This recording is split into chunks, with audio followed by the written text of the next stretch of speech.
I'm gonna add a little bit more of this. I think this is the prettiest one I've made so far. Absolutely. Oh yeah. That is a one-biter.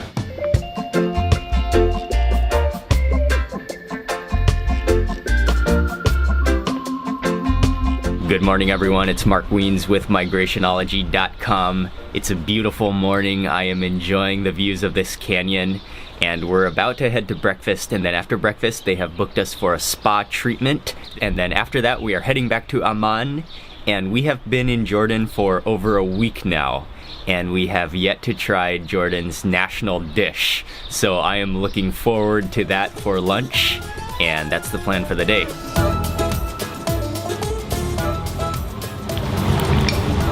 Thank you. I got a bunch of vegetables. I topped it with some nuts and then some olive oil. And I'm just gonna squeeze on all of this lemon juice. There are cucumbers and a lot of arugula.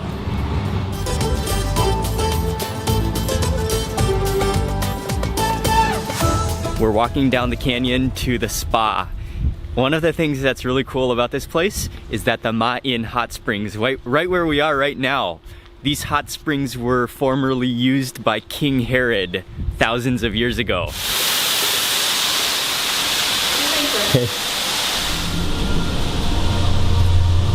We made it to the spa. It's really nice. They have their own private waterfall outside, but we are getting ready for an hour spa session, so I'm gonna turn off the camera now. I will give you all an update in an hour from now. It is over. That was an entire hour. That went by way too fast, and it went by in a little bit of a blur. That was fantastic. We're finished. Ying was in the room, a separate room from me. I finished a little bit before you. We have tea. Wow, nice.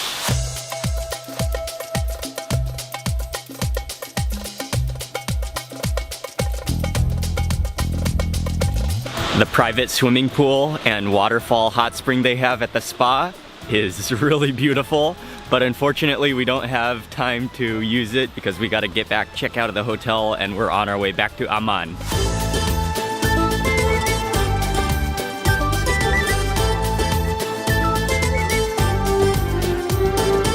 The drive to Amman took probably a little over an hour, and we have made it back to Amman. We are having lunch today at a restaurant called Tawahin Al Hawa, which is a well-known restaurant in Amman.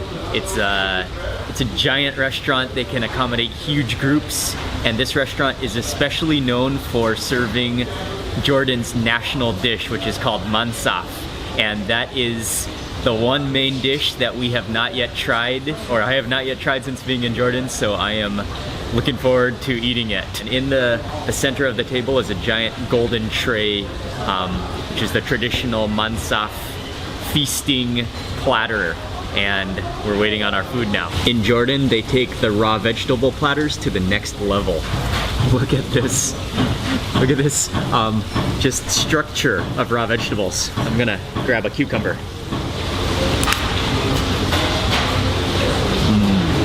Cooling cucumber. And I love how they just put whole vegetables on there. You got whole cucumbers, tomatoes, they're just whole entire lemons on this plate. Wonderful. They have just brought us our tray of mansaf. It is stunningly beautiful. I'm gonna do my best to just quickly explain what the dish is because it's very unique, and I can personally say that I've never eaten anything like it. So there are a couple of main components to mansaf. The first is rice, and so on the bottom of the tray is rice.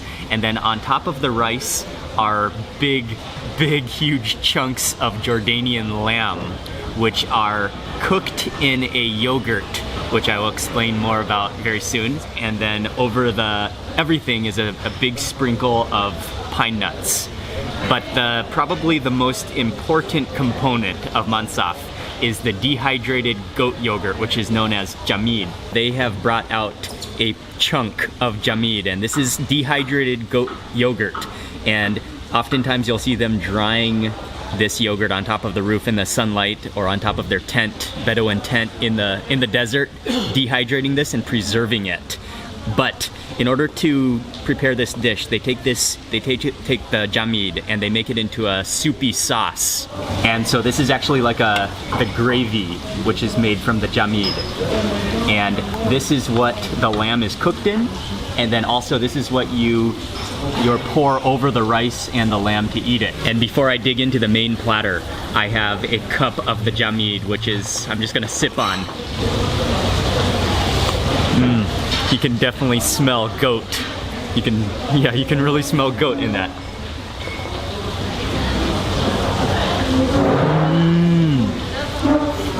Oh wow.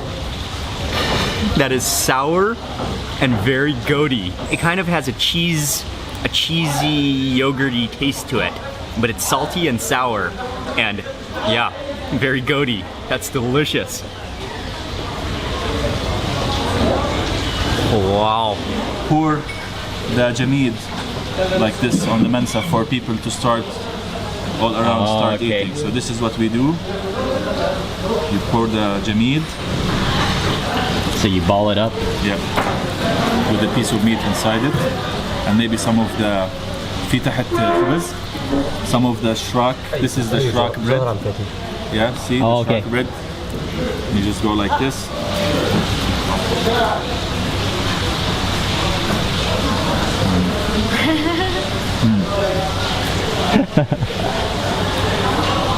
There's nothing like it. It's the best meal ever. There is a very traditional process and method of eating mansaf, and so Fadi just showed it to me, and I'm gonna do my best to try it out. Get a spoon of the jamid and pour it over the rice and area, and my lamb chunk and the rice and those pine nuts.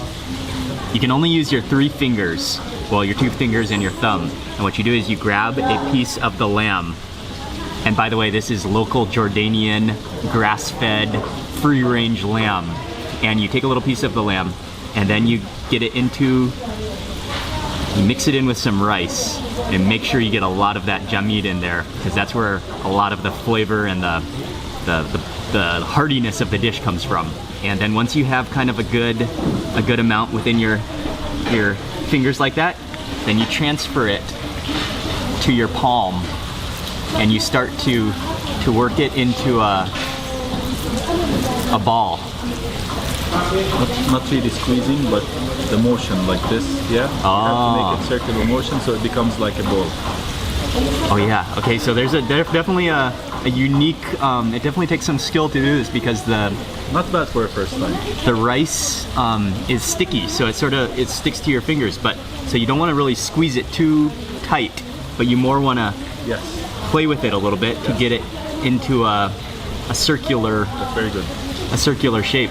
This is my very first mansaf ball, and you want to eat it again. You want to eat it only with your 3 fingers, your thumb and your 2 fingers, and then another thing is that you don't want to touch your fingers to your mouth, so that your fingers remain clean.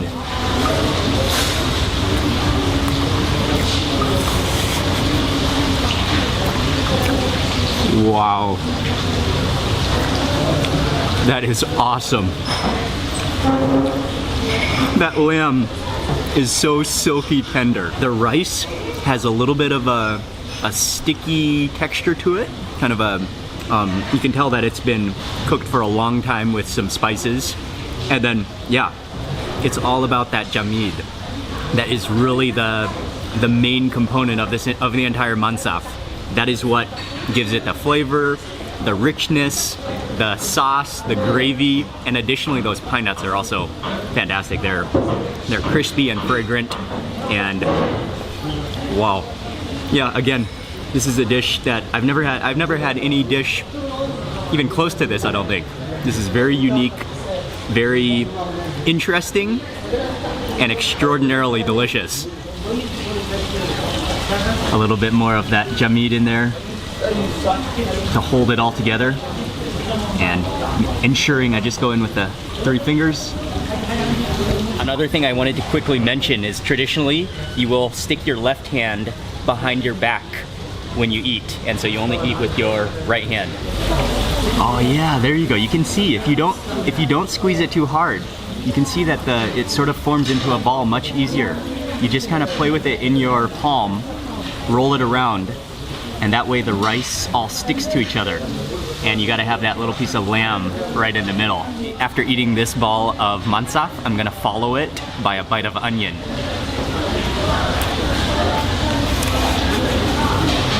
Wow. And the onion is topped with sumac.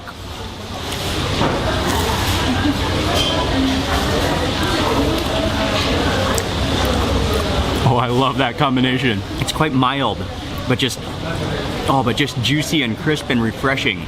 That really contrasts the richness and the saltiness of the mansaf. That's fantastic.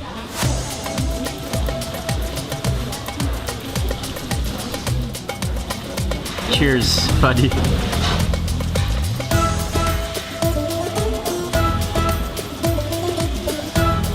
This restaurant is also well known for their chili olives. So I've got some of the chili olives and a piece of chili on my plate. I'm gonna pick them up together. Oh wow. Really salty, spicy. And that just complements the meal. One of the things that I've already learned about eating mansaf is that you have to have the right ratio of rice to meat to jamid yogurt, because if you don't have the right ratio, it won't stick together and make a ball. I'm gonna add a little bit more of this to my rice portion, and then also it's served with this bread which is called shrak. And also this is common, you can eat it with some of this. You tear off a piece, you mix that into your bite with everything. Making sure you have that right ratio of everything. I think that'll do. Such a fantastic way to eat. I think this is the prettiest one I've made so far. Absolutely. That's like a golf ball size. And then, another thing I love is how you just drop this into your mouth. Oh yeah. That is a one-biter. That is not light food. That will fill you up for sure. I am stuffed right now. The lamb, the jamid, the entire dish was just stunning. And one more thing to show you, your hand should look something like this when you are finished eating. Once you are sure you're finished, you can lick your fingers. This is exactly what I want to do when I see my hand like this. Oh, that's just like the final little bites of flavor. Oh, you can taste that goat. It's fantastic. And then finally, a quick wash. There's some mint in here and some lemon. They don't do anything small when you are having a feast like this. So they have just brought out dessert, a giant platter of fruit, and another platter of different desserts. Mainly what I want to eat for dessert though, after that mansaf, is this orange, and he peeled it very nicely, leaving the hat on, and then folding back the skin. That is so juicy and a little bit sour and a little bit sweet. I am now leaning back in my chair and having a cup of mint tea. Oh yeah, you can taste that mint so nicely in there. This is probably the best way to end a mansaf feast. And also, it is traditional to take a nap after eating mansaf. And I think perhaps that tradition was born because not only is it a tradition, but I think it's a mandatory thing to do after you eat mansaf. You just naturally start falling asleep. I was going for a cup of coffee.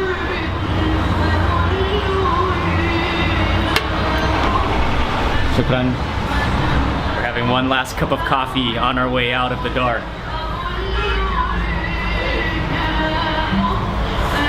Yeah. Oh, that's good. What I loved so much about that dish is that you can actually taste the fields or the pastures where the goats and the lambs have grazed.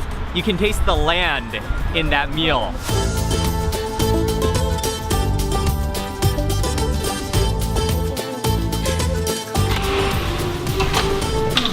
Back to the same room. Yes. After we finished with that incredible lunch, we drove back over to La Locanda Hotel, which is the hotel that we stayed at when we first arrived to Amman.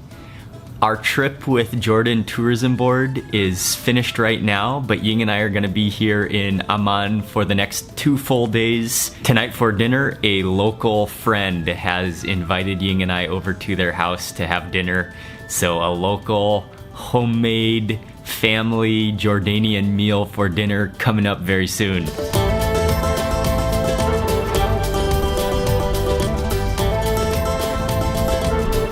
We are all sitting down. There is a beautiful spread of food, and I'm gonna begin with the fateh, which is a dish that includes hummus and a variety of other sauces and seasonings, which is then mixed with bread which has been soaked and has absorbed a bunch of broth. And so then that's mixed with the hummus, and then it creates kind of a fluffy hummus, and then it is topped with some minced meat and some fried pine nuts. Oh, wow. That is amazing. You can really taste the garlic in there. And then yeah, it's like a fluffy hummus. It's creamy and rich, but at the same time, as opposed to a pure hummus, it's more fluffy. One of the main dishes that we're eating tonight is called warog ukusa, and there is both zucchini and grape leaves, which are filled with a combination of rice and minced meat, and then cooked along with some lamb ribs and some lamb fat, as well as some seasonings and also some olive oil. I gotta go in for one of the grape leaf rolls first.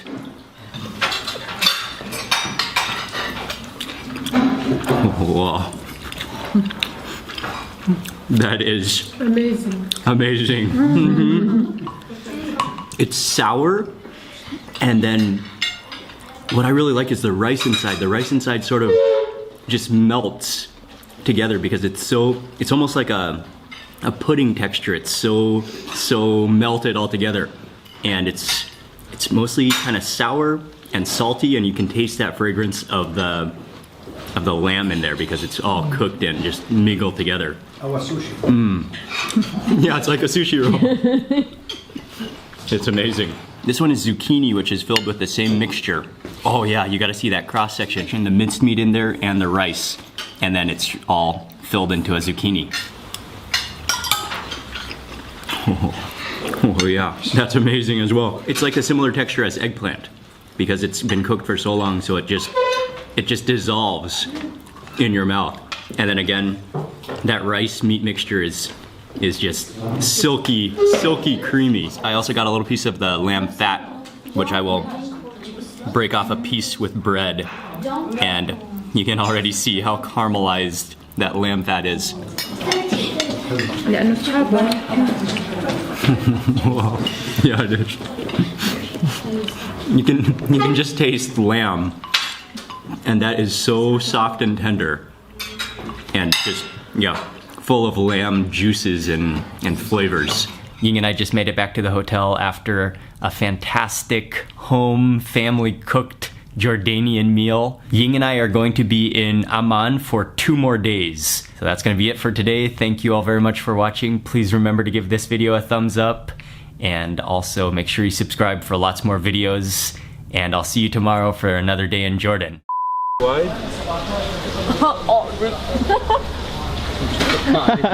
That's a big bite.